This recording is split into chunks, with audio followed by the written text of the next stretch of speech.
మాకు అత్యంత సన్నిహితులైన love gospel వీక్షకులందరికీ సర్వశుభాలు తెలియజేస్తూ ఉన్నాం. యేసుక్రీస్తు వారి పుట్టుక వెనక ఒకే ఒక సందేహం, అందరికీ ఉన్న ఏకైక సందేహం, యేసుక్రీస్తు వారి పుట్టుకలో తేదీ, నెల, సంవత్సరం, ఎప్పుడు పుట్టారు, ఏ తేదీ, ఏ నెల, ఏ సంవత్సరం పుట్టారు, ఎందుకు రాయలేదు, ఎందుకు బైబిల్ ప్రస్తావించలేదు అని. ఎందుకు పుట్టారో క్లారిటీ లేదని విమర్శకులు మాట్లాడతారు. కానీ యేసుక్రీస్తు వారి పుట్టుకలో ఖచ్చితమైన క్లారిటీ ఉంది. ఈ క్లారిటీ మరి ఏ దేవుళ్లకు దేవతలకు కూడా లేదు. ఆయన కాలము పరిపూర్ణమైనప్పుడు, సంపూర్ణమైనప్పుడు సరైన సమయానికి వచ్చారు. రోమా సామ్రాజ్యపు కాలం, యోదయ రోమన్ ప్రాంతంగా ఉన్నప్పుడు, యోదయ దేశంలో రాజుగా యూదుల రాజు హేరోదు ఉన్నప్పుడు, బెత్లెహేము గ్రామంలో దావీదు వంశానికి చెందిన ఒక ఇంట్లో జన్మించిన ఒక లోక రక్షకుడు భూలోక రాక ప్రపంచానికి తెలియజేశారు. నజరేతు అనే గ్రామంలో పెరిగి ప్రతి యూదుల పండుగకి యెరూషలేములో సంచరించేసి 30వ ఏట పరిచర్య ప్రారంభించారు యేసుక్రీస్తువారు. అన్నీ క్లారిటీగానే ఉన్నాయి. బైబిల్లోనూ చరిత్రలోనూ ప్రతిదీ క్లారిటీగానే తెలియచేయబడింది. ఇలాంటి క్లారిటీ కానీ, చారిత్రక అంశాలు కానీ ఇతర దేవుళ్ళ నుంచి తీసుకురండి, ఒక్క ఆధారం కూడా ఉండదు. ఇప్పుడు అసలైన అంశం యేసుక్రీస్తు వారు పుట్టిన తేదీ ఏంటి, ఆ తేదీని ఎందుకు నమోదు చేయలేదు, ఎప్పుడు పుట్టారు అని బైబిల్ ఎందుకు ప్రస్తావించలేదు, ఏ రోజు పుట్టారో అని ప్రతి డిసెంబర్లోనూ కూడా వాదనలే. ఈ వీడియోను పూర్తిగా చూడండి, చివరి వరకు చూడండి. మంచి ఆన్సర్, ఖచ్చితమైన ఆన్సర్ ఇస్తాను. భారతదేశానికి నిజమైన సనాతనకర్త బుద్ధుడు, నందుడైన గౌతమ బుద్ధుడు. భారతదేశానికి చారిత్రక పురుషుడు బుద్ధుడు. నిజం, అసలైన భారతదేశ ధర్మం బౌద్ధ ధర్మం, సనాతన ధర్మం ఈ బౌద్ధ ధర్మమే. ఇలాంటి బుద్ధుని యొక్క జననం కూడా విశ్వవ్యాప్తంగా కూడా ఆమోదించబడిన తేదీ లేదు. బుద్ధుని యొక్క డేట్ ఆఫ్ బర్త్ చెప్పండి, ఆయన నిజం, ఆయన చరిత్ర నిజం. భారతదేశానికి చరిత్ర ఉంది అంటే అది బుద్ధుని నుంచే. బుద్ధునికి ముందు ఏ చరిత్ర కూడా లేదు. అలాంటి చారిత్రక మూలపురుషుడైన బౌద్ధ జననం కూడా ఏ తేదీ కూడా డేట్ ఆఫ్ బర్త్ కూడా లేదు. ఆయన జననాన్ని క్రీస్తు పూర్వం 563 నుంచి 623 వరకు కూడా వేరువేరు తేదీలను ఆమోదిస్తారు విశ్వవ్యాప్తంగా. అలాంటి బౌద్ధునికి బుద్ధి పౌర్ణిమ అని ఆయన్ను జ్ఞాపకం చేసుకొని ఇండియన్ లూనార్ క్యాలెండర్ ప్రకారం ప్రతి వైశాఖ మాసంలో పౌర్ణమి రోజున బుద్ధ పౌర్ణిమ అని చెప్పి ఆయన జననాన్ని జ్ఞాపకం చేసుకుంటారు. ఏప్రిల్ మే నెలలో వస్తుంది మన క్యాలెండర్ ప్రకారం. ఇక లార్డ్ విష్ణువుకు సంబంధించిన విషయం కూడా చూడండి. ఆయన డేట్ ఆఫ్ బర్త్ ఏంటి, పుట్టిన తేదీ ఏంటి, సంవత్సరం ఏంటి అని కనుక్కోండి. విష్ణువుకు కూడా జన్మ తేదీ అనేది లేదు. ఆయన పుట్టిన తేదీ, సంవత్సరం, నెల కూడా ఎక్కడా దొరకదు, లేదు కూడా. అలాగే లార్డ్ శివుడికి సంబంధించిన పుట్టిన తేదీ ఏంటి, నెల ఏంటి, పుట్టిన తేదీ, జన్మ తేదీ ఎక్కడా లేదు, దొరకదు. పుట్టిన తేదీకి బదులుగా ఆయన ఉనికిని తెలియచేయడానికి మహాశివరాత్రి అని జరుపుకుంటారు. ఇండియన్ లూనార్ క్యాలెండర్ ప్రకారం మాఘమాసంలో 13వ తేదీ రాత్రి, 14వ తేదీ పగలు జరుపుకుంటారు మహాశివరాత్రి. అలాగే లార్డ్ కృష్ణకు సంబంధించి కూడా, కృష్ణుని కూడా సంబంధించి జన్మ తేదీ లేదు. బట్ కృష్ణుడు జూలై 18, 3228వ సంవత్సరాన జన్మించాడు అని చెప్పి చెబుతారు. గూగుల్లో సెర్చ్ చేసిన అదే డేట్ వస్తుంది. పైగా ఏ ఎవిడెన్స్ కానీ, ఆధారం కానీ ఎక్కడ దొరకని డేట్ అది. జూలై 18న ఆయన జన్మిస్తే జూలై 18న బర్త్డే అని కానీ, కృష్ణాష్టమి కానీ చెయ్యరు. శ్రీకృష్ణ జన్మాష్టమి అని చెప్పి ఈ ఇండియన్ లూనార్ క్యాలెండర్ ప్రకారం ప్రతి సంవత్సరం మారుతూ, ఈ క్యాలెండర్ ప్రకారం భద్రపదం మాసంలో, భద్రపదం నెలలో 8వ రోజున అష్టమి వస్తుంది. అష్టమి రోజున శ్రీకృష్ణ జన్మాష్టమి చేస్తారు. ఇక నెక్స్ట్ దుర్గాదేవికి సంబంధించి కూడా ఒక దేవతగా కొనియాడబడుతున్న దుర్గాదేవి కూడా పుట్టినరోజు అనేది డేట్ ఆఫ్ బర్త్ కానీ, డేట్ కానీ, మంత్ కానీ లేనే లేదు. కానీ అక్టోబర్లో వచ్చేటువంటి నవరాత్రి అనేటువంటి పండుగల సమయంలో జరుపుకుంటారు. ఇక కాళీ దేవతకు కూడా పుట్టిన తేదీ కానీ, డేట్ ఆఫ్ బర్త్ కానీ లేదు, జన్మించిన తేదీ లేదు. అయినప్పటికీ ప్రతి దేవునికి కూడా పండుగలు జరుగుతాయి. ఇలా వీరు మాత్రమే కాదు, దేవుళ్ళు దేవతలుగా కొనియాడబడుతున్న, కీర్తించబడుతున్న ప్రతి ఒక్కరికి కూడా జన్మ తేదీ అనేది, డేట్ అనేది, మంత్ అనేది లేనే లేదు. ఇలా ప్రపంచవ్యాప్తంగా దేవుళ్ళుగా, దేవతలుగా పేరున్న వారికి ఖచ్చితమైన జనన తేదీలు, నెలలు ఉండవు, లేవు కూడా. చెక్ చేసుకోండి కావాలితే. వాళ్ళని గుర్తు చేసుకుని పండుగలు మాత్రం చేస్తాం. ఎందుకంటే వారి విషయంలో ఏది చెప్పినా నమ్ముతారు, ఎవరు అడ్డురారు. కనీసం నిజమో కాదో ఆలోచించకుండానే అన్నీ చేస్తాం, అన్నీ వింటాం. ఇది ఆ దేవుళ్ళు దేవతలకు సంబంధించి విమర్శించడానికి కాదు, వారి గురించి కాదు. కానీ ఇన్ని చేసినప్పటికీ కూడా కేవలం బైబిల్ విషయం, యేసుక్రీస్తు విషయం వచ్చేసరికి మాత్రం ప్రపంచంలో ఎక్కడా లేని మేధావులు పుట్టుకొచ్చేస్తారు. మిగతా వారు ఏం చెప్పినా, వారి విషయంలో ఏం జరిగినా నమ్ముతారు. వారు ఏది చెప్పినా ఫాలో అవుతారు, ఎంత మూఢనమ్మకమైనా నమ్ముతారు. అలాంటి పరిస్థితుల్లో ఉండి క్రైస్తవులు దేవుళ్ళు యేసుక్రీస్తు విషయానికి వస్తే మాత్రం ఎందుకంత విమర్శ, ఎందుకంత ద్వేషం? అలా మిగతా వారి విషయంలో ఏది చెప్పినా నమ్ముతారు, కానీ క్రైస్తవులు మాత్రం ఏదీ కలిసి మాత్రం చెప్పరు. క్రైస్తవులు ఏది కలిసి చెప్పరు, పైగా ఇంకా ఇంకా పరిశీలించి వారి సిద్ధాంతాల కోసం, వారి పరిజ్ఞానం కోసం పరితపించి విచ్ఛిన్నం చేసుకుంటుంటారు. అందుకే ప్రపంచంలో ఎక్కువగా యేసుక్రీస్తు కోసం మాత్రమే ఎక్కువ వ్యతిరేకత ఏర్పడుతుంది. పైగా బైబిల్ని అందరూ చదవచ్చు, అందరూ ప్రకటించవచ్చు, అందరి చేతిలోనూ ఉంటుంది. కాబట్టి అదే విధానం ఇంకో దేవుని మీద, దేవత మీద ఉండదు. ప్రతిసారి ఇలానే యేసుక్రీస్తు పుట్టుకను ప్రశ్నిస్తూనే ఉంటారు. ఎప్పుడు పుట్టారో బైబిల్లో ఉందా, క్రిస్మస్ బైబిల్లో ఉందా, యేసుక్రీస్తు పుట్టుక బైబిల్లో ఉందా, డేట్ చూపించండి, ఏ రోజు పుట్టారని విమర్శలు. ప్రతిసారి కనీసం మినిమం నాలెడ్జ్, కనీసం వివేకం లేకుండా ప్రశ్నించే మూర్ఖపు మాటలవి. అసలు ఎందుకు అనేది ఈ వీడియోలో ఖచ్చితంగా చూద్దాం. డిసెంబర్ 25 గుర్తుకొస్తుంది. డిసెంబర్ 25వ తేదీన పుట్టలేదు అని వాదిస్తారు, చెబుతారు. దీనిలో క్రైస్తవులు ఉన్నారు, క్రైస్తవ వ్యతిరేకులు ఉన్నారు. ఒక్క విషయం, ఏ రోజు పుట్టారో చెప్పలేనప్పుడు, నీకు తెలియనప్పుడు, నువ్వు దాని గురించి చెప్పలేనప్పుడు 25న పుట్టలేదు అని మాత్రం చెప్పకు. అలా చెప్పేవారిని ఖచ్చితంగా నమ్మకం. డిసెంబర్ 25న పుట్టలేదే అనుకుందాం. ఈ డిసెంబర్ 25 అనేది బైబిల్లో ఉండదు, అప్పటి కాలమానం కాదు. పైగా మొదటి శతాబ్దపు క్రైస్తవుల విషయంలో కూడా లేదు. 4వ శతాబ్దం వరకు కూడా క్రైస్తవ రికార్డుల్లో ఈ డిసెంబర్ 25 కానీ, క్రిస్మస్లు కానీ, యేసుక్రీస్తు జననం యొక్క తేదీలు కానీ లేవు. డిసెంబర్ 25 అనేది ఆయన పుట్టలేదనే అనుకుందాం. అది అడాప్టెడ్ డేట్. పుట్టుకను గుర్తు చేసుకుని యేసును స్మరించుకునేటువంటి రోజు. అడాప్ట్ చేసుకున్నదే, తీసుకున్నదే. అయితే నీకేంటి ప్రాబ్లం? నీకేంటి ఇబ్బంది? ప్రపంచమంతా ఏదో ఒక రోజు యేసుక్రీస్తును గుర్తు చేసుకుని ప్రార్థనకు రావడం, యేసుక్రీస్తును తెలుసుకోవడం, సువార్తను వినడం, అందరూ ఆయన వైపు చూడడం జరుగుతున్నప్పుడు దాన్ని ఎందుకు తప్పుపట్టాలి? నేను క్రిస్మస్ కోసం మాట్లాడలేదు, నేను క్రిస్మస్ చెయ్యను, నాకు ఇష్టం లేదు అని మిమ్మల్ని నేను అనకూడదు. దాన్ని తప్పు పట్టకూడదు. చేసే విధానం తప్పు, చేసేది తప్పు, కానీ చేసే తేదీ కాదు. డిసెంబర్ 25వ తేదీన మనం తీసుకున్నదే అయినప్పటికీ చరిత్రలోనూ యూదుల గ్రంథాలలో ఉన్న ఆధారాలను బట్టి ఆ చరిత్రకారులు ఆ డేట్ని పిక్ చేసుకున్నారు. వాటి ఆధారాలను బట్టే డిసెంబర్ 25 అనే తేదీని పిక్ చేసుకున్నారు. దాని వెనుక దేవుళ్ళు, దయ్యాలు, విగ్రహాలు అంటూ ఏమీ లేవు. అవన్నీ తర్వాత మాట్లాడదాం. ఇప్పుడు అసలైన టాపిక్, బైబిల్ యేసుక్రీస్తు యొక్క తేదీ, నెల, సంవత్సరం ఎందుకు ప్రస్తావించలేదు, ఎందుకు రాయలేదు అని చూస్తే దానిలో 4 విషయాలు మనకు తెలియాలి. 4 అంశాలు పరిశీలించినప్పుడు మాత్రం మీకు తెలుస్తుంది.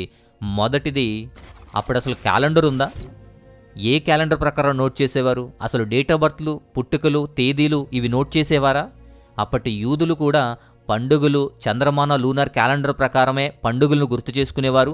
వాటి ప్రకారమే అన్ని నోట్ చేసుకునేవారు. అప్పటి కాలమానమంతా లూనార్ క్యాలెండర్ని బేస్ చేసుకునే పండుగలను, వాటి ప్రకారం వీరి మూమెంట్స్ని కూడా నోట్ చేసుకునేవారు. అయితే పుట్టిన రోజు అంటూ అక్కడ స్పెషల్గా ఏమీ లేదు. కేవలం రాజరికంలో రాజకుటుంబీకుల మధ్య మాత్రమే, అది కూడా శాస్త్రులు, పరిచర్యలు లెక్కలు వేసేటువంటి పరిస్థితి ఉంటుంది.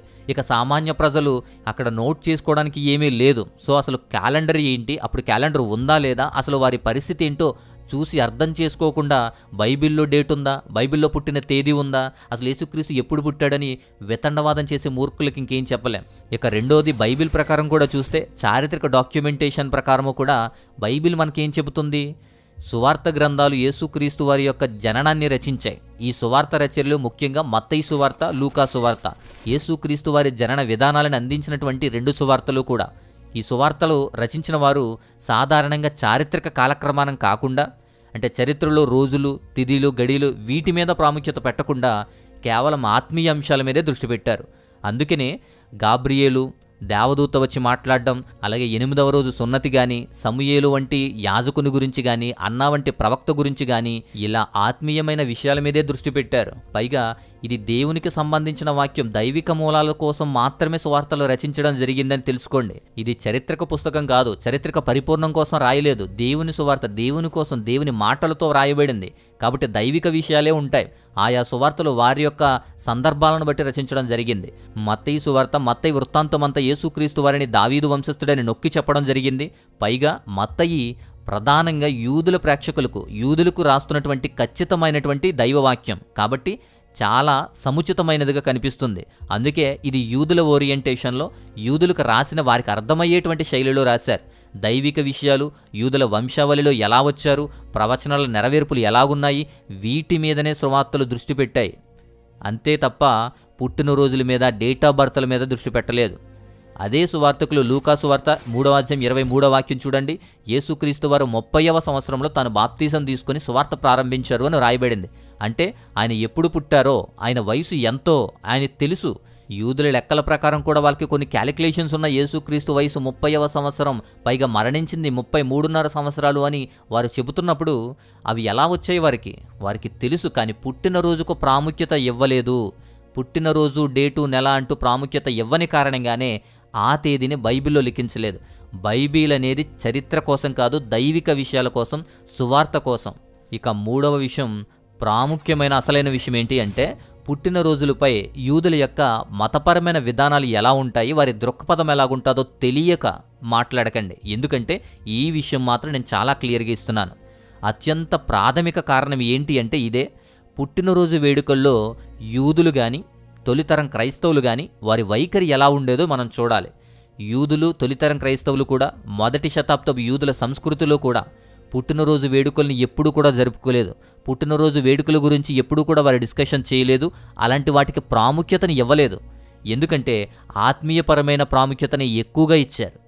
పుట్టినరోజు వేడుకలను అన్యమత ఆచారాలుగా భావించేవారు. అన్యమత ఆచారాలుగాను, పైగా ఇలా పుట్టినరోజు వేడుకలు కానీ, అన్యమత ఆచారాలకు దగ్గరగా ఉన్న వేడుకలు కానీ, పుట్టినరోజులు కానీ యూదుల యొక్క మత విలువలకు కానీ, యూదుల సంస్కృతికి కానీ విరుద్ధంగా ఉండేవి. కాబట్టి అలా వాటిని విరుద్ధంగా చూసేవారు.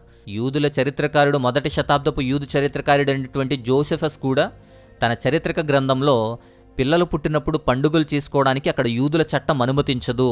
యూదుల చట్టం కోసం అక్కడ డేటి, నెల అనేది వారు ఖచ్చితంగా నమోదు చెయ్యరు. తొలితరం క్రైస్తవులు కూడా ఈ దృక్పథాన్నే వారసత్వంగా పొందారు. దానికోసమే వారు బలోపేతం చేశారు. ఆత్మీయ విషయాలు, దైవిక విషయాలు, ప్రవచన విషయాలు ఇవి మాత్రమే వారు ఫోకస్ చేశారు. మొదటి శతాబ్దపు క్రైస్తవ విశ్వాసుల్లో కూడా క్రైస్తవ విశ్వాసానికి విరుద్ధంగా అన్యమత ఆచారాలుగా భావించేవారు ఇలాంటివన్నీ కూడా. సో వాటిని నిరుత్సాహపరుస్తూ ఉండేవారు. కాబట్టి డేట్లు, పుట్టినరోజులు అనేవి అక్కడ ఇంపార్టెంట్ కాదు. 3వ శతాబ్దపు ప్రముఖ క్రైస్తవుడు, వేదాంతి, హిస్టోరియన్ అయినటువంటి ఆరిజన్ యేసుక్రీస్తు వారితో సహా ఎవరి పుట్టినరోజునైనా జరుపుకోవడం ఈజిప్టు ఫరో లాంటి అన్యమత పాలకులతో పోల్చదగినదని రాసేవారు. సో అప్పటి ప్రజలు అలా విమర్శించేవారు. అతని పుట్టినరోజు వేడుకలు అలా విషాదంతో ఉండేవి. కాబట్టి ఎవరు లెక్క చేయలేదు. ఎవరు ఆ డేట్ని కానీ, ఆ పుట్టిన తేదీ, నెల అవి ప్రస్తావించలేదు. ఆగస్టీన్ కూడా తన వేదాంతమైన రచనల్లో, హిస్టారికల్ గ్రంథాల్లో కూడా పుట్టినరోజు వేడుకలను ఖండించేవాడు. ఇలా సాంస్కృతిక వైఖరి అంటే యేసుక్రీస్తు జన్మించినటువంటి వేడుకలను ఎక్కడ నమోదు చేయలేదు. యూదుల సాంప్రదాయం కానీ, ప్రారంభ క్రైస్తవుల యొక్క విలువలు కానీ ఇలా క్రైస్తవ విలువలకు విరుద్ధంగా ఉండేవి. కాబట్టి పుట్టినరోజుకు విరుద్ధంగా ఉండేవారు. పుట్టినరోజు వేడుకలను ఆత్మీయంగా, ఖాళీగా, పాపంగా తిరస్కరించేవారు. అందుకే నమోదు చేయలేదు, అందుకే గుర్తు చేయలేదు. మత్తయి రాసిన సువార్త ముఖ్యంగా యూదులకు అవగాహన కల్పించడం కోసం. అలాంటిది పుట్టిన తేదీ, నెల, సంవత్సరం గనక రాస్తే వారు వ్యతిరేకిస్తారు, వ్యతిరేకంగా పరిగణిస్తారు. ఇది యూదులకు, యూదుల యొక్క సంస్కృతికి కూడా విరుద్ధమైన చర్యగా పరిగణించి వాటిని పరిగణలోకి తీసుకోరు. యూదులు వాటిని ప్రస్తావించరు. కాబట్టే మత్తయి డేటు, నెల ప్రస్తావించలేదు. కానీ ఆయన బెత్లెహేము అనేటువంటి ప్రాంతంలో దావీదు వంశపు ఒక సత్రమైన ఇంటిలో జన్మించడం, అలాగే అప్పటి రాజు, యూదుల రాజుగా కొనియాడబడుతున్న హేరోదు గురించి, అప్పటి రోమా సామ్రాజ్యపు అధినేత అయినటువంటి సీజర్ గురించి, ఇలా అన్నీ కూడా చాలా క్లియర్గా ప్రస్తావించబడ్డాయి. అవి చరిత్రలో కూడా నిరూపించబడ్డాయి. చరిత్రలోనూ వాక్యానుసారంగా ఇక ఏ దేవునికి లేనటువంటి స్పష్టమైన క్లియర్ ఎవిడెన్సెస్ అనేవి యేసుక్రీస్తు జననానికి ఉంటే ఆ డేటే ముఖ్యం. కాబట్టి డేట్ బైబిల్లో లేదు కాబట్టి యేసుక్రీస్తు వారి పుట్టుక అసత్యం అని చెప్పి అజ్ఞానంగా మాట్లాడుతున్న అవివేకులను చూడండి. యూదుల ప్రేక్షకుల కోసం, యూదుల విశ్వాసం కోసమే వ్రాయబడిన మత్తయి సువార్త పాత నిబంధన ప్రవచనాల నెరవేర్పుగాను యేసుక్రీస్తును చూపించడం, విస్తృతంగా దాని మీదే దృష్టి పెట్టారు. బెత్లెహేములో యేసు జననం మెస్సియా ప్రవచనాలను ఎలా నెరవేరుస్తుందో ప్రదర్శించుతూ మత్తయి పదే పదే ప్రవచనాల నెరవేర్పుకు సంబంధించిన వాటిగానే ఉపయోగిస్తాడు. నిర్దిష్టమైన క్యాలెండరు, తేదీ స్థాపించడానికి కాదు, ఒక పుట్టినరోజున ఆయన పుట్టారు అని చెప్పడానికి కాదు, వాగ్దానం చేయబడిన చిరకాల నిరీక్షణ పుత్రుడైన మెస్సయ్యను, బాలునిగా జన్మించిన మెస్సయ్యను అర్హతలన్నిటినీ కూడా కలిగినవాడుగా నొక్కి చెప్పడానికి మత్తయి వ్రాశాడు. దావీదు, అబ్రహాం నుంచి వచ్చిన వంశాన్ని స్థాపించడం చుట్టూనే మత్తయి జనన కథనమంతా కూడా నిర్మించబడింది. ఇక లూకాసు వార్త ఆయన రాసినటువంటి జననమంతా కూడా వ్యక్తిగతమైన సార్వత్రిక కోణాలు. అంటే మరియ గాని, గొర్రెల కాపరులు గాని, వారి అనుభవాలు గాని, యూదుల రాజు హేరోదు అని, అప్పటి రోమన్ సామ్రాజ్యం యొక్క అధినేత సీజర్ ఆగస్టస్ అని, ఇలా ప్రాముఖ్యమైనటువంటి విషయాలన్నీ, సార్వత్రిక కోణాలన్నీ కూడా చెప్పడం జరిగింది లూకా. అంతేకాని ఈ ఆధునిక క్యాలెండర్లో నేడు మనం వాడుతున్నటువంటి క్యాలెండర్లో తేదీని ఇవ్వాలి అనే అంశంతో వాళ్ళేమీ లిఖించలేదు, అంత అవసరం కూడా లేదు. ఆ సువార్తలు ఎందుకు చెప్పబడుతున్నాయో ఆలోచన చేయకుండా నేడు మనం కల్పించుకున్నటువంటి ఈ క్యాలెండర్ ప్రకారం డేట్ లేదు అని మాట్లాడడం అనేది అజ్ఞానం. ఇక 4వ విషయం చూడండి. ఇక 4వ విషయం, యేసుక్రీస్తు వారి యొక్క జననం మీద దృష్టి పెట్టలేదు, ఆయన పునరుద్ధానం మీద దృష్టి పెట్టారు. యేసుక్రీస్తు వారి జననం, ఆయన మరణం మనకు విమోచన అందించేది, కానీ ఆయన పునరుద్ధానమే మనల్ని జీవింపజేసేది, నిత్యజీవం వైపు నడిపించేది. అందుకే పునరుద్ధానం మీద దృష్టి పెట్టి సువార్తికులు ప్రారంభించారు. అపోస్తులుడైన పౌలు గాని, అపోస్తులు గాని, అలాగే తొలితరం క్రైస్తవులు కూడా యేసుక్రీస్తు వారి పునరుద్ధానాన్ని విశ్వాసానికి పునాదిగా నిర్మించారు. ఆయన జనన తేదీ కాదు. యేసుక్రీస్తు వారు లేకపోతే మన ప్రకటన వ్యర్థం, మీ విశ్వాసం కూడా వ్యర్థమని పౌలు గారు స్పష్టంగా తెలియచేస్తారు. 1 కొరింథీయులకు రాసిన పత్రిక 15:14 వాక్యం. వారు అంత స్పష్టంగా అన్యులైన యూదులైన మారి యేసుక్రీస్తు వారి కోసం, వారి సువార్త కోసం మరణాన్ని కూడా లెక్క చేయకుండా హతసాక్షులుగా మరణించాల్సిన అవసరమేముంది వారికి? వారు చూశారు, కళ్ళారా చూశారు, వారు తెలుసుకున్నారు, వారు ప్రకటించారు. ఈ తొలితరం క్రైస్తవులు, 1వ శతాబ్దపు క్రైస్తవులు కూడా వారి యొక్క దృష్టి పస్కా మీద, పునరుద్ధానం మీద మాత్రమే ఉండేది. భవిష్యత్తులో 2000 సంవత్సరాల తర్వాత క్రిస్మస్ చేసుకోవడానికి ఒక తేదీ కావాలి, ఆ తేదీ ప్రజలకి ఇవ్వాలి అని చెప్పి వారేమీ ఆలోచించలా. అలా వారేమీ సువార్తలు రాయలా. అలా మన కోసం, మనం జరుపుకునేటువంటి ఈ క్రిస్మస్ల కోసం ఒక తేదీని నమోదు చేయడం అనేది అజ్ఞానం. సో అలాంటి ఆలోచనతోని ఇప్పుడు డేట్ కావాలి, తేదీ కావాలి అని ఆలోచిస్తున్నారు. ఇంకొక విషయం కూడా తెలియచేస్తాను. మిగతా దేవుళ్ళకి, దేవతలకి డేట్లు ఉన్నా లేకపోయినా అడగరు, పట్టించుకోరు, కానీ యేసుక్రీస్తు వారి మీద మాత్రం విమర్శించే ప్రయత్నం చేస్తారు. ఇది ప్రక్కన పెడితే అసలు యేసుక్రీస్తు వారి జననం, వారి యొక్క ఖచ్చితమైనటువంటి డేట్ కానీ, నెల కానీ, సంవత్సరం కానీ ఇస్తే, యూదులు కూడా దాని మీద ప్రాముఖ్యత పెడితే, కేవలం యేసుక్రీస్తు వారు చరిత్రలో లిఖించబడినటువంటి జననం మీద, ఆయన పుట్టినరోజుల మీద, ఆయన పుట్టుక మీద మాత్రమే పండుగలు జరుగుతాయి, పుట్టుక మీద మాత్రమే విశ్వాసం పెరుగుతుంది, యేసుక్రీస్తు వారి ఉనికి మాత్రమే కొనియాడబడుతుంది. కానీ ఆయన త్యాగము, ఆయన మరణము, ఆయన పునరుద్ధానం మీద దృష్టి పెట్టరు. ఆయన పునరుద్ధానం మీద దృష్టి పెట్టడం కోసమే జనన విషయాలు కూడా మనం స్వల్పంగా చూస్తూ ఉన్నాం. అంతేకాదు, ఆయన పునరుద్ధానం జరగకపోతే మనం చేసేటువంటి సేవ వ్యర్థమని పౌలన్నట్టే ఏ దేవుడికి లేదు, ఏ దేవత, ఏ దేవుడు ప్రపంచంలో ఎవరూ కూడా తన ప్రజల కోసం, తన విశ్వాసుల కోసం ప్రాణం పెట్టలేదు, త్యాగం చేయలేదు. ఇక రెండోది, ఏ దేవుడు, ఏ దేవత ప్రపంచంలో ఎవరూ కూడా మరణించి తిరిగి బ్రతకలేదు, పునరుద్ధానం చెందబడలేదు. కాబట్టి ఏ దేవుడు దేవతగా కొనియాడబడుతున్నా సృష్టించుకున్న దేవుళ్ల కన్నా నిజమైన పునరుద్ధానం చెందిన యేసుక్రీస్తు మీద దృష్టి పెట్టాలి. అలాంటి దృష్టిని మనకు నేర్పించడానికి, మనకు ప్రకటించడానికి 1వ శతాబ్దపు క్రైస్తవులు మనకు అలవాటు చేస్తే, మనం మాత్రం క్రిస్మస్ అంటూ, డిసెంబర్ 25 అంటూ, యేసుక్రీస్తు పుట్టుకంటూ, నెల డేటు కావాలి అంటూ వాటి మీద వితండవాదం చేస్తూ పోతున్నాం. ఆలోచించండి. ఈ 4 విషయాలను బట్టి బైబిల్లో ఎందుకు పేరు లేదు, ఎందుకు లిఖించలేదు, ఎందుకు నమోదు చేయబడలేదు, ఎందుకు మనకి ఇంపార్టెంట్ కాదు అనే విషయం మీకు స్పష్టమైందనుకుంటున్నాను. యేసుక్రీస్తు పుట్టిన 2000 సంవత్సరాల తర్వాత మనం చేసుకునేటువంటి ఈ క్రిస్మస్ల కోసం ఆనాటి ప్రాణము, ఆనాటి త్యాగం అయినటువంటి పునరుద్ధానము కూడా ప్రక్కన పెట్టి తేదీలు, డేట్లు, నెలలు రాసుకుంటూ కూర్చోరు సువార్తికులు. సో మనం కోసం, మన క్రిస్మస్ల కోసం, మన పండుగల కోసం మాత్రం డేటు నమోదు చెయ్యరు. అజ్ఞానులకు, అన్యులకు, విమర్శకులకు కూడా ఇది అర్థం కావాలి. కాలాన్ని బట్టి, యూదుల పద్ధతులను బట్టి, వాటి విషయాలను బట్టి, పైగా ఎప్పుడు లిఖించబడింది, అప్పుడు క్యాలెండర్ ఏంటి, వాటిని బట్టి అర్థం చేసుకోకుండా మాట్లాడే మూర్ఖులు ఇతర దేవుళ్ళ యొక్క జ్ఞానాన్ని, ఇతర దేవుళ్ళ డేట్ ఆఫ్ బర్త్ని చూపించగలరా? ఏది ఉండదు. మత్తయి, లూకా సువార్తలు ఆత్మీయమైన విషయాలకు ప్రాముఖ్యతను ఇచ్చే, ఇలాంటి జనన విషయాలకు దూరంగా ఉండి వాటికి విరుద్ధంగా యూదులు ప్రవర్తించేవారు అని చెప్పి వాటికి విరుద్ధంగా ఉన్నాయి కాబట్టి లిఖించలేదు. సో అందుకే నమోదు చేయలేదు. నమోదు చేయకపోయినా అసలు యేసుక్రీస్తు జననమే ఈనాడు చరిత్రకు మూలమైంది. ఈరోజు చరిత్ర కోసం ఏం చెప్పాలన్నా యేసుక్రీస్తు వారే మూలం. క్రీస్తు పూర్వం, క్రీస్తు శకం అంటూ చరిత్రకు మూలపురుషుడు ఆయనే అయ్యాడు. కొందరు ఎలా యేసుక్రీస్తు దానికి రిప్రజెంటేటివ్, హిస్టారికల్ రూట్ అయిపోతున్నారు కాబట్టి మూలపురుషుడు అయిపోతున్నాడని చెప్పి బీసీఈ అంటే బిఫోర్ కామన్ ఎరా, ఆఫ్టర్ కామన్ ఎరా అని మాట్లాడుతున్నారు. అసలు ఆ కామన్ ఎరా కూడా యేసుక్రీస్తు జననమే.